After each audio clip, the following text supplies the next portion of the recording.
Hello, lovelies. Got a bit of a drama double header for you, I suppose. One is only slightly personal, and the other is quite personal. Lara Croft, Tomb Raider. It's always been a bit of a third rail for me, and is responsible for my original cancellation. In the run-up to the reboot in 2013, there was a big online kerfuffle about how Lara seemed to be in some kind of sexual peril in one of the cutscenes. You know, if you failed to escape, this thug would reach in, grab you, and it was implied, though never actually shown, that something sexually mean and nasty, a struggle cuddle, would then ensue. And this caused a big fuss and a big problem, and I wrote a blog in response to that, and the rest is history, I guess. That struck me as silly, 10, 11, 12 years ago, and things haven't particularly gotten any better ever since. So we had the reboot that changed Lara from a cultural icon and a sex symbol who had been riding high, to just another sweaty survivor. The games are okay, but they lack that individual Tomb Raider character and sense of fun that used to be in those games. Now Evil Hat are doing a Tomb Raider RPG, and I can't think of anyone worse to do it. Apparently, and obviously, this is with the blessing of and in conjunction with Crystal Dynamics, who also don't seem to appreciate what they have or their own past, and seem to be embarrassed of that past. So now, not only is that cultural significance of Lara Croft disappearing, her sex symbol side disappearing, but also the actual, tomb raiding part. That's kind of the title of the whole series. So here's their version, which is an obvious box-ticking exercise if you take any time to look at it whatsoever. And here's what I came up with to just take the piss. It's not a real game, by the way. If I were to do something as a reaction, I would take it seriously.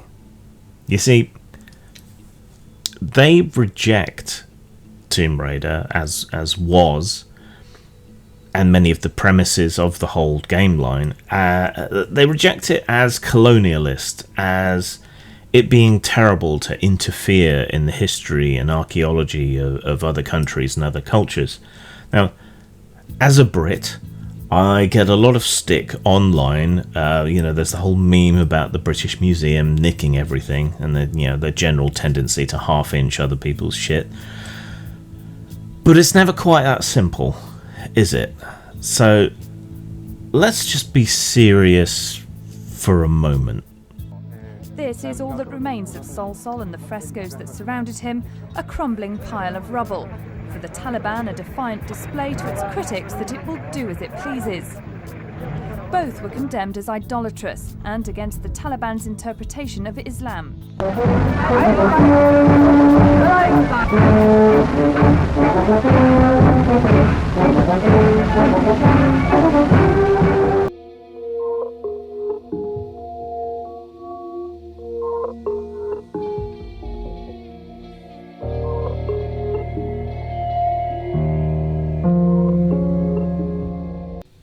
You see, it's nuanced.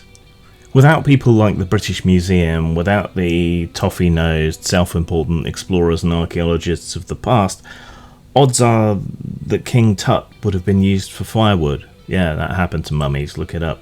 And his treasure would have been sold off willy-nilly, and we'd have no real idea of the importance or significance of those finds and artifacts in context, in situ. And it seems to me that it is ethical to preserve artifacts from wars, cultural vandalism, such as that of Mao, Hitler, or the Taliban, from economic insecurity, revolution, civil war, all of these kind of things, unethical exploitation, being sold off because some corrupt minister in some third world country needs a little bit of extra cash for his mistress. It seems to me that it would be ethical to preserve these cultural artifacts in those kinds of circumstances.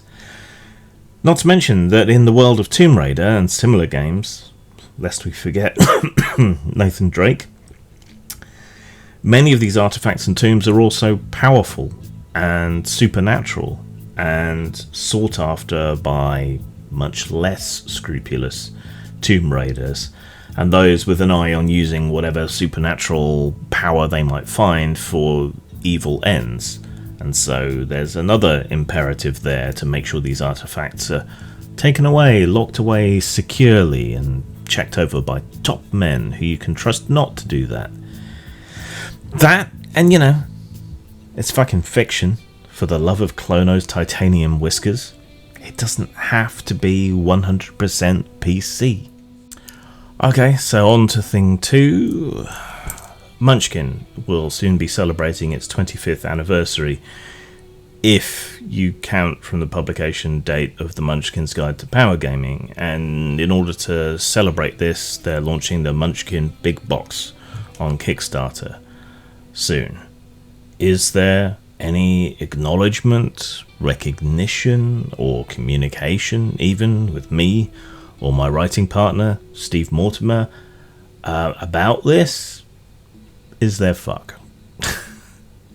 Not to mention that some cunt on Board Game Geek penned this mess of a comment about the news. I wanted to know if anybody is anticipating, expecting, wanting some updated pronouns rather than the he used all over the old cards and rulebooks.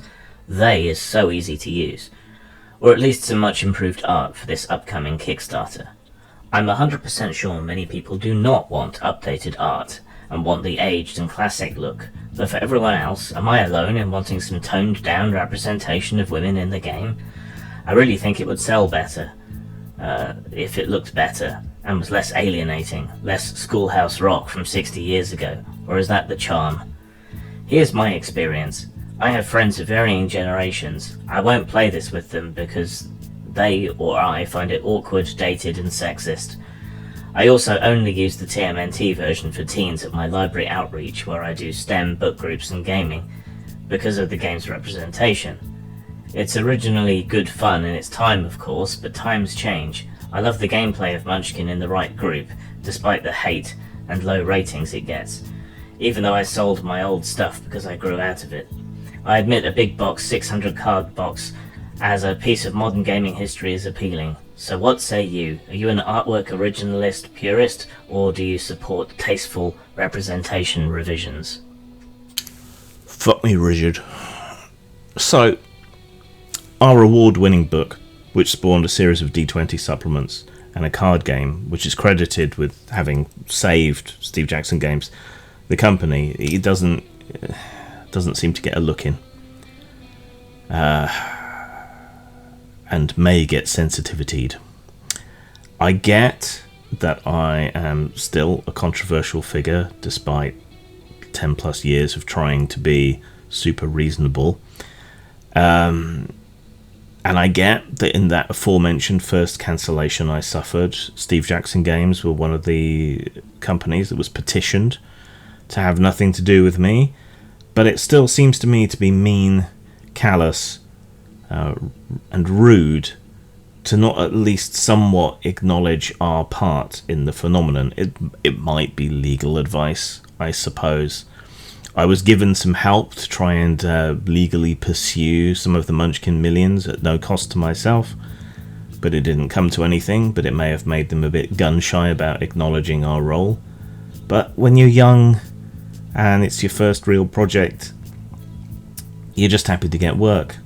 And you don't necessarily over-scrutinise your first contract. Mistake made, lesson learned, all that. All I can say is that I, personally, would not act like Steve Jackson Games in this instance, regardless what the law or the contract was. I try to treat people right. I tend to overpay. I've told you before, I'm a terrible businessman. And I do these things regardless of what the letter of the contract say. So at least there's that. Something positive, once bitten, twice shy in my case, to come out of it all.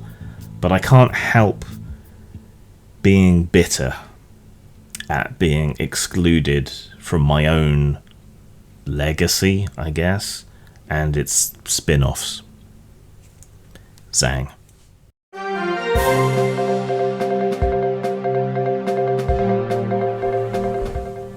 Hi, I'm Skip Breakfast, and you're watching Newsload. We're getting reports of a new card game which purports to make fun of the political and social hellscape in which we find ourselves, somehow turning this into a fun pastime for groups of slightly drunken friends to try and outdo each other. But there's one important question on everyone's lips: just how exactly do you play?